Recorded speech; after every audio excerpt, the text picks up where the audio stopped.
Hi, my name is Jing. I'm the founder of Fly by Jing, and today I'm going to show you how to make my favorite dumplings. They're called Zhong Dumplings. So we're going to start by making the filling first. Over here I have roughly a pound of ground pork. You can also use beef or any kind of protein really, but generally like a 70-30 lean to fat ratio. Zhong dumplings are one of my favorite childhood snacks growing up. They're a century-old street snack from Chengdu.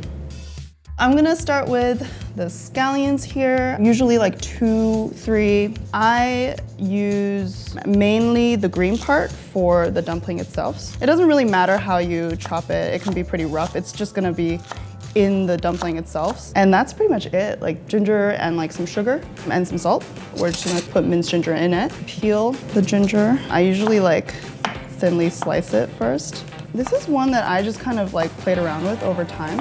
So when I started Fly by Jing, I was based in Shanghai and I was running Fly by Jing as an underground supper club. I was cooking, every night for, a lot of people, just kind of trying out different things. And with these dumplings, it started out being like really simple, and then I just kept adding ingredient and ingredient. So I would say it's like kind of like bringing my own experience into this, but very much rooted in tradition. And I think the key thing that makes it a Zhong dumpling is the sauce. That's what actually inspired what became Fly by Jing's Zhong Sauce. We've got the pork in here with the scallions and the ginger. There's no real order to do this. You can do it in any order you want. But generally, with a pound of meat, you want to put just 1 egg. Most every ingredient here, you just want to add 1 tablespoon. Fish sauce, sesame oil, Shaoxing wine. You can also substitute sherry or mirin. So soy sauce and salt are the only 2 ingredients that we want to just use a teaspoon. Cornstarch, and the cornstarch is really for making the meat more tender. 1/2 cup of water, and that kind of helps to make the meat a bit more bouncy, when you bite into it. It's definitely a lot juicier than if you didn't add it. And then just to top it off, we're gonna do some white pepper. We mix it up well. So this is my version of these dumplings. A traditional Zhong dumpling is even simpler. It's just pork with a little bit of ginger water and some salt and sugar. But I like my dumplings with a bit more oomph and a bit more umami. So I think what really defines Zhong dumplings is the sauce. Here is the mixture. It should look something like this. So you shouldn't see any excess water. And as you're folding the dumplings, some of the water content might separate, so if it does, just mix it up again.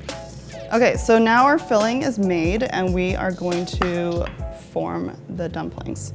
To pleat the dumplings, we need a little binding agent for the skins.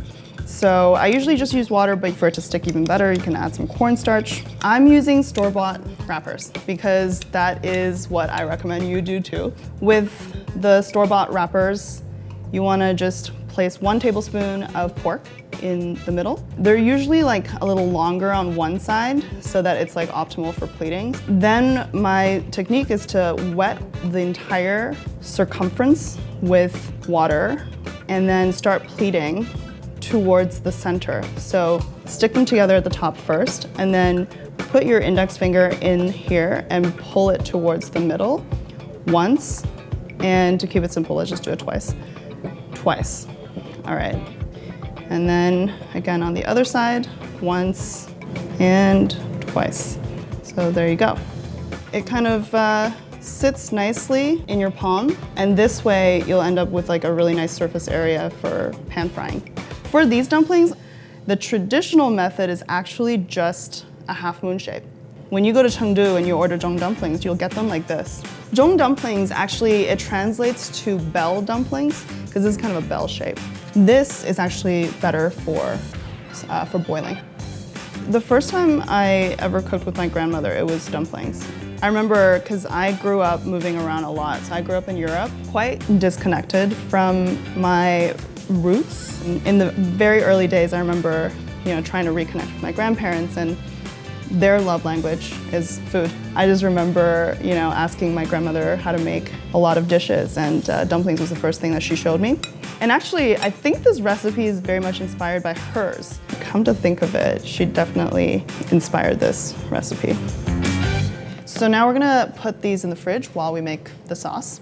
If you're gonna just leave it out, you can also just saran wrap it so it doesn't dry out. So the Zhong Dumpling is all about the sauce. This is the Zhong Sauce. This is actually a simplified version of like the Fly by Jing Zhong Sauce. There's a lot of different ingredients, also the element of time, because the sauce needs time to really develop those flavors. But I'm just gonna show you how to make it today. First, you take soy sauce and equal parts brown sugar, and you just wanna melt the brown sugar in the soy sauce. Turn on the stove to a medium heat. Mix it well so that the sugar doesn't burn. It becomes like a really thick sauce. You add in some aromatics, so some spices that will bloom in the syrup. So for me, I love using cassia bark. If you can't find cassia bark, I think cinnamon is like a decent substitute. So I'm not using a lot of soy sauce here, so maybe just like 1 piece. And star anise. So in Chinese cooking, cassia bark and star anise is like super complementary, and that kind of gives it like a really nice like earthy tone. I throw some dried mushrooms in there. The mushroom that we use to make the Zhong sauce is actually called kou mo, and it's a very specific Sichuan mushroom that you can't find anywhere else. So we're gonna let that kind of just sit for a while. Depends on how much you're making, but you might wanna keep an eye on the stove because sometimes it can boil and like it rises very quickly. Low to medium heat is best. You know, let it simmer at a low heat for like an hour at least, and then leave it for several days for the flavor to really develop. Take the spices out before you use it, but mainly like letting it just sit with the spices for several days gives it this incredible flavor. Especially when we're using like the mushroom from Chengdu, it becomes something really quite magical. So now we're gonna cook our dumplings. I'm gonna grab it from the fridge. We're gonna make it 2 ways, one boiled and one pan fried. We're gonna do the boiled first. These bell-shaped ones are optimized for boiling. It's super simple, just drop it in. Once you drop it in, make sure you kind of take a ladle and just kind of move it around a little bit, because if you don't, they might stick to the bottom of the pot. The dumplings are starting to float up and they're so beautiful. I'm just admiring my own work. And they do expand, so you know, some wrappers are bigger than others. These ones were already quite big to start off with, but they do expand, so these ones are huge. How many dumplings do you think you can eat in one setting? So when I was a kid, I remember counting like up to 50. And like now, I'm like, was I crazy? Like, did that happen? Because I can barely eat a dozen now, but I remember I used to have like dumpling eating competitions with my friends. All right, so now they're ready. I'm gonna take it out of the water before we plate it. So for the pan-fried dumplings, we are gonna start with a non-stick pan, a little bit of a neutral cooking oil, kind of make sure that the base is covered, and bring that up to kind of a medium-high heat to start, and then we're gonna lower it later. So for this, it's also important, in addition to a non-stick pan, to have a lid that fits over it, because we're gonna need to cover the dumplings and let it steam a little bit to cook the inside. So first though, we wanna just brown the bottoms of the pot stickers. So I like to put them kind of in a pretty little flower shape. And also this way you can fit the most amount of dumplings. So it's starting to sizzle, and at this point, don't put the lid on yet because we want it to really give it a nice crisp at the bottom. All right, so now add water. I usually eyeball it, honestly. Be careful when you're doing this. And see, as it's steaming, put a lid over it. Lower the heat a little bit. So now I have it on a medium. And we kind of wait a couple minutes. And so what's happening right now is the steam is like cooking the meat in the middle. Whereas earlier we were just browning the bottoms. All right, so at this point, you wanna like lift the lid up. So it's been a couple minutes and there's still a little bit of water, but at this point, you can kind of tell that the dumplings, the skin at least, is cooked through. Once that happens, you just take the lid off and let the water kind of evaporate by itself. All right, so I think these are pretty much done, and we're gonna just slide it over onto some paper towels. We're gonna start to plate. First, I'm gonna make the sauce. So we have been waiting for this to cool down, and you'll see this is like super thick now. and a really nice color. It's beautiful. It's like this dark red, shiny glaze. So I'm just gonna strain out the spices that we put in here, the dry spices. And then chili oil. So this is just a store-bought one, but if you want to get fancy, you can make your own. Actually, chili oil is really easy to make, but you know, any store-bought chili oil will work for this, and just about half a cup here. We're gonna put in some minced garlic. We're gonna use some black vinegar. Black vinegar is quite important in Chinese cuisine. I usually just do like a little splash, about a teaspoon or so. Mix it all up. We're gonna plate our dumplings 2 different ways. One in a bowl, and this is the boiled dumplings that we made.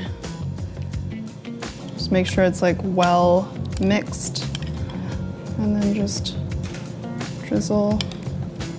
And then some scallions, Zhong Dumplings. So I'm gonna taste these ones first. First of all, I love the color. It's such a beautiful amber. Okay, so my favorite thing about these dumplings is how the savory filling works with the sweet and spicy sauce. It's such a nice complement. Now for the pan-fried ones, that beautiful bottom.